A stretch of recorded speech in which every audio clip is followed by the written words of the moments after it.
The HOA officially took over my mountain mansion the same way a cold front sweeps in. Fast, unforgiving, and with no warning. Said it was for unpaid fees that didn't even exist until about 5 minutes before I supposedly owed them. I built that place as a tribute to my late wife, a spot where the stars themselves looked close enough to touch, a home meant to outlast both of us. And now some paper queen with a clipboard was telling me I had 2 weeks to pack up and get out because they wanted my house as their new hunting lodge. Yeah, that really happened. And the kicker? She handed me the eviction notice like I was a nobody, like she could muscle me out and tell all her friends what a big shot she was. What Linda didn't know was that the nobody she was threatening just happened to be the sitting governor. But I'm getting ahead of myself. The road home always quiets down for the last mile. County pavement giving way to gravel, the kind of sound that lets you know you're leaving the world behind. My truck knows every curve, and honestly, so do I. I'd been away up north, seeing my son Davy and his kids, missing my wife more than usual, and just looking forward to the silence you can only get on a mountain. But that night, silence had a different tone. I hit the brakes at the gate. There was a lockbox on my chain that wasn't mine, and a cheap laminated sign screaming, "Property repossessed by Pine Ridge Homeowners Association." I just sat there, engine rumbling, thinking, what HOA? We had a voluntary committee, yeah, but it was just neighborly stuff, fixing the road, snowplowing, that kind of thing. It felt like a bad joke until a spotless white sedan rolled up behind me.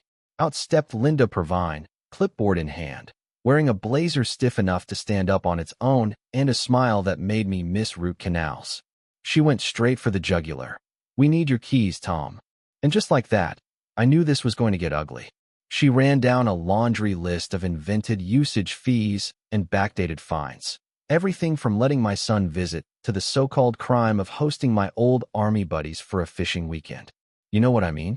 It was like she'd watched one too many daytime court shows and decided to try them out on me. "Linda, this isn't an HOA-controlled area," I told her, keeping it calm. "Never let them see you sweat, right?" She just laughed, all condescending. "It is now," she said. "Charter passed by community vote. We've got full enforcement authority. And according to our records, your payments are severely overdue." She handed me an invoice straight out of hell. Thousands in made-up fees, a threat to auction my place if I didn't pay up in 14 days. I folded the paper, met her eyes, and told her I wasn't paying, and I sure as hell wasn't leaving. For a second, she flinched, but she recovered quick, snapping, "You don't have a choice. The law is on our side." I took the back road home, left her standing there with her sedan and her smirk, and called a property law office that evening. The young guy on the phone checked the records, said there'd been an annexation vote, all above board. New HOA charter filed 6 weeks ago. Mail-in ballot. Only I never got one. Didn't even know it happened. They'd done it in the shadows, just enough legality to make it look clean. That night, I watched a work crew set up hunting blinds on my land. Blinds pointed right at the lake where Sarah and I used to sit. Davy called, angry, said the HOA was advertising my home online as their members-only lodge and hunting reserve. They weren't just taking my house, they were selling it off by the weekend. War had been declared, and Linda didn't even know who she was fighting. The community meeting at the old fire hall was a circus. New faces, city folks who treated the mountain like a playground, sat up front with their phones and stock talk. Linda ran the meeting like she was auditioning for a villain role. They called my property the non-compliant lot at 14 Mountain Crest Road. Not even my name, just an address to be erased. I stood, laid out my deeds, my family history, told them the committee was always voluntary, never an authority over private land. Linda slid a photocopied compliance agreement toward me, complete with a forged, laughably fake signature. I said as much, called it fraud, but she just shrugged. "It's notarized. It's in our files." Nancy Albright, old nurse and mountain legend, leaned over after, whispered, "Be careful, Tom." They did the same to George Peterson. Find him out of his house. That hit hard. George was a Vietnam vet, lived here forever, forced out by 1,000 little violations. It dawned on me, this wasn't just about me. It was a pattern, a purge. The old mountain, replaced by weekenders with money and friends in high places. After the meeting, I drove past what used to be the Veterans Memorial Garden, now a bulldozed mess with a new sign, Future parking for Pine Ridge Lodge members. The benches, the plaques, all gone, tossed in a pile like trash.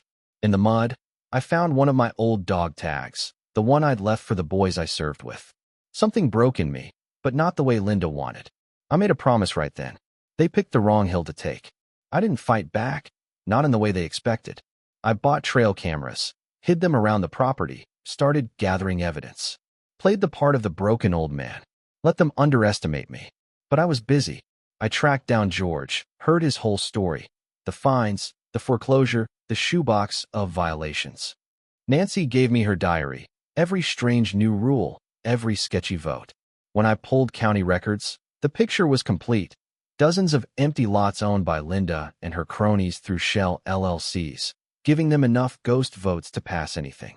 They rigged the system and buried the truth. Then the harassment ramped up, power shut off by order of the HOA, Barry Slink snooping at the property line, threat after threat. But I documented everything. And then, a twist, late one night, a black SUV with a state plate rolls up. The guy inside hands me a briefing folder, my own request, all the files I needed, quietly gathered by a state investigator. Like I said, Linda never did her homework. Davy wanted to go all out, bring his buddies up and handle it the old-fashioned way. I told him no. This isn't war, son. This is cleanup. He didn't get it. Thought I was giving up. I wasn't. I was waiting, building my case, getting ready to hit back where it counted. When the HOA sent cleaners to abate hazards, they took the last thing that mattered, Sarah's ashes, in the box we made together, gone from the mantle. That's when all my patience turned to steel. I dug out the sealed envelope from my desk, an executive order, signed and ready. Governor's seal. Yeah, that's right. See, nobody ever bothered to check the records. I kept my campaign quiet, my mountain home off the radar, ran for governor on property rights and veterans issues. They thought I was just Tom Rivers, retiree. They never checked who Tom Rivers really was. So I called in the state attorney general, dropped the whole dossier, fraud, forgery, theft, even the destruction of a veterans memorial. Within hours, every HOA bank account was frozen, their charter revoked. Suddenly, Linda and her board were just trespassers with a clipboard and a pile of bad checks. Linda tried to rally her people with one last community meeting, flyers plastered everywhere. But this time, I showed up, flanked by troopers, my aide Sarah at my side, a binder of evidence thick enough to crush any last hope. Linda tried to blame the bank, blame the state, blame anybody but herself. I laid out the fake votes, the shell companies, the forged signatures. I read the executive order dissolving the HOA. Troopers served indictments for racketeering and extortion. Linda's mask shattered as they escorted her out, queen of nothing now, live-streaming her own downfall. The room erupted. Nancy started clapping, George joined in, and for the first time in months, people hugged each other instead of shrinking away. The mountain got to heal. We tore down every last HOA sign. Davy and his crew dismantled the hunting blinds, and slowly, the old neighbors started coming home. Even George and his wife got their house back. The state made it right. The new folks who'd bought under Linda's regime brought pies, shook hands, apologized for not seeing it sooner. We built a new committee, just neighbors, doing what mattered. The Veterans Memorial went up again, better than before. Sarah's ashes made it home, thanks to a state police delivery. We passed a real HOA reform bill, made sure nobody could ever pull this again. I built a cabin on my land, a retreat for veterans and their families, a place to fish and watch the stars without a single HOA rule in sight. And on quiet nights, I sit on my porch, the air sharp and piney, listening to kids laugh down by the lake, the mountain peaceful again. People like Linda see a house and see a resource to plunder, a neighbor and see an obstacle to crush. But a real community, that's built on something deeper. It's a promise that a home is more than an asset, and your neighbors are more than names on a mailing list. They tried to take everything I had. They forgot the most important thing. You can't evict the heart out of a place. Not while there's still someone willing to stand their ground. So let's talk about it. Where do you draw the line? Should a handful of power-hungry busybodies get to decide who belongs and who doesn't? Or is a home worth fighting for, even when the odds are stacked? Drop your thoughts below, because justice on this mountain was long overdue, and I want to know what you would have done.